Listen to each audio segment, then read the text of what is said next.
I've heard that when the US does war simulation scenarios that we consistently lose to China. Is this true? If so, why? One comments from Pavel Fakula. Gets the general gist of why the US is consistently losing to China in conventional war simulations. The US is limited by geography. The Chinese has spent a considerable amount of money modernizing its armed forces over the past 2 decades. As a result, China finally has a modern military, outfitted with modern equipment in large quantities. If the Chinese threw the totality of their air and naval forces into battle at once in the Pacific, they would be able to overwhelm American and Japanese forces in their immediate vicinity.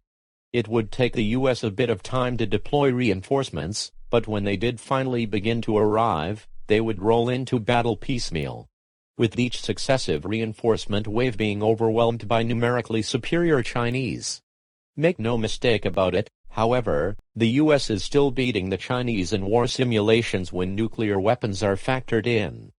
And the US has pledged to use nuclear weapons against China if it attacks the US or Japan in an all-out fashion like that. One of comments from Learn&Listen. Well, I'm not privy to all simulations, but my guess is they take place in this general area.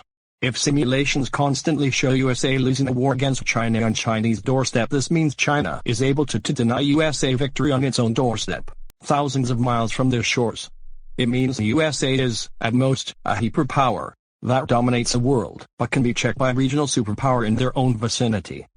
Define the simulation as a Chinese invasion of San Francisco and observe the results. This is roughly what you're expecting the USA to do and win.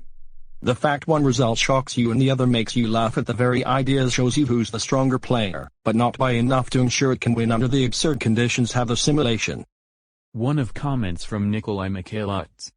Probably because the United States spent the last 20 years fighting terrorists and insurgents in the Middle East and weaker regional powers. As such, their military doctrine had been modified to combat an elusive and smaller foes that has no significant standing army, no military factories, no means to defend their supply lines, and no major population centers. Russia and China are significantly more powerful states than Iraq and Libya, which the US and its allies have easily rolled over. They have large standing armies and up-to-date military technology that rival the United States. Thus the reason the US and NATO continually lose military war games against these massive militaries is because they've been downsizing their standing armies to deal with more immediate threats at the time, while Russia and China have been rebuilding their military capabilities.